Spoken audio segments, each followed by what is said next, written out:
Picture a boy in a river at night. Only his face is above the water. Around his neck is a wooden collar, a slave's yoke too heavy to swim in, floating beside his chin in the moonlight.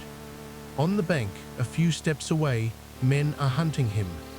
He is maybe 15 years old. He has already lost his father, been left to starve by his own people, and killed his own brother with an arrow. And he will go on to conquer more of the world than anyone who has ever lived. But not tonight. Tonight he is just an escaped slave, holding his breath, praying the collar doesn't catch the light. His name is Temüjin. You know him by the name he earned later, Genghis Khan. To understand how he ends up in that river, you have to forget the empire. It doesn't exist yet. In the 12th century, the Mongols are not a nation. They are a scatter of feuding clans on the grasslands north of China, herding, raiding, stealing each other's horses and animals, no cities, no writing, no king. Just the open steppe and a very long memory for who owes whom blood. Temüjin is born into a small corner of it, the son of a minor chief named Yesügei. When the boy is 9, his father takes him across the plains, promises him in marriage to a girl named Borte, and, as custom demands, leaves him with her family and turns for home alone. He never arrives. On the way, his father crosses a band of Tatars, an old enemy, and because the steppe's oldest law is that you feed a traveler, he stops to share their food. They recognize him, and they word poison into his meal. He makes it home, barely. Then he dies. By right, his father's death should make Temüjin the chief. Instead, it makes him prey. His own clan takes one look at a widow and a pack of small children and decides it will not follow a boy. So they pack up their camp and they go. They leave the family on the open steppe to die. His mother keeps them alive on roots, wild onions, and whatever the river gives up. A chieftain's widow on her knees in the dirt, feeding her children like a beggar. That is the childhood that built him. Not a throne, a hole in the world where a family was supposed to be. Here is the part of the story the legends would rather skip. Starving families turn on each other. Temüjin has an older half-brother, and as they grow, the older boy starts taking what little there is. First a lark Temüjin shoots out of the sky, then a fish off his line. Small thefts.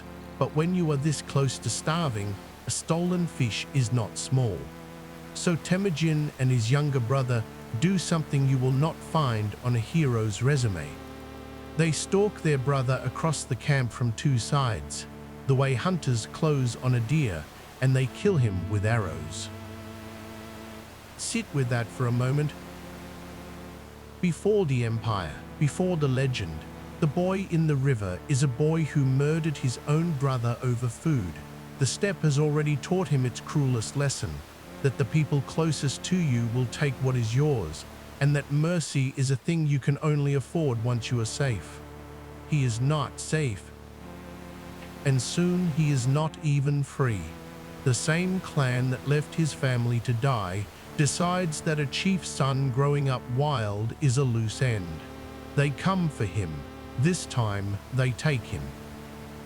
They lock him into a kang, two heavy boards fixed around his neck and wrists, pinning his arms so he cannot feed himself, cannot drink, cannot lift a hand to his own face. And they walk him from camp to camp on a rope, a warning, a possession. A slave. This is the bottom of the whole story. The future ruler of the world is a starving prisoner in a wooden collar, owned by the very people who once left him to die in the grass. His moment comes on a feast night. The clan is drinking, and they have left one weak guard on the prisoner. And one guard, on a night like this, is a mistake. Temüjin swings the heavy collar with everything he has, cracks it across the guard's head, and runs. But you cannot run far wearing a yoke of wood, so he does the only thing left.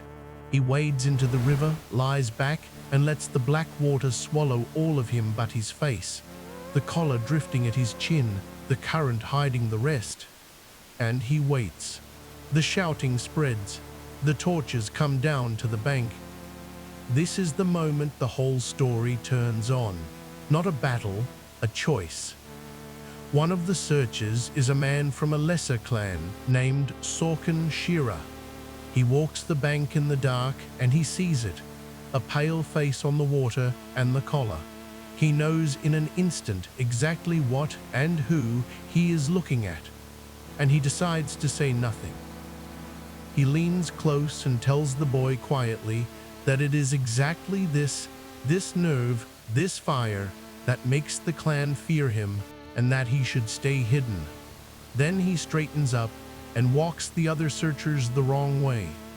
When the hunt will not die down, Temüjin gambles everything. Still in the collar, he slips through the dark to that same man's tent.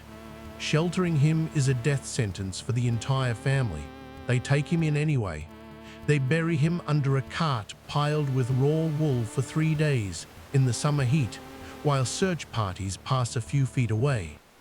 The man's sons and his daughter bring him food, pry the wooden collar off his neck, and burn it. Then they put him on a horse, press food into his hands, and send him back out into the dark, free. The boy who rode away from that camp had nothing, no clan, no herd, no name that anyone feared. But he rode away with the only 2 lessons he would ever really need. From the strangers who poisoned his father and the clan that caged him, he learned that loyalty by blood is worthless, that the people who are supposed to protect you will be the first to sell you. And from a man in the dark who owed him nothing and saved him anyway, he learned the opposite. That loyalty freely given is the rarest thing on the steppe and the most dangerous weapon on earth. He spent the rest of his life acting on it. He raised men up for their loyalty and their skill instead of their birth, almost unheard of in his world, and he never forgot a debt. The family that hid a hunted slave under their wool were honored for generations in the empire he built. And he did build it. The starving boy and the collar united the same feuding clans that had abandoned him, and in the year 1206 they gave him a new name, Genghis Khan. Within a single lifetime, he and his sons would rule from the Pacific coast to the gates of Europe, the largest connected empire the world has ever seen. All of it traces back to a freezing river and one enemy who looked at a hunted slave in a wooden collar and chose to let him go. The largest empire in history began with the smallest act of mercy. One honest footnote, because this channel deals in real history. Almost everything you just heard survives in a single book, The Secret History of the Mongols, written after Genghis Khan's death by people who revered him. It is part chronicle and part legend. Where it hands us a whispered conversation beside a moonlit river, we are reading the memory of a nation, not a court record. We do not even know for certain what year he was born. The sources say 1155 or 1162 or 1167. And one of the great scholars of his life believed the man himself may never have known. But the shape of it, the poisoned father, the abandonment, the collar, the river, and the man who let him go, is what the Mongols chose to remember about how their conqueror began. And that is its own kind of truth. If you want more true stories about the moment before the famous became famous, subscribe. Every source, ancient and modern, is listed in the description.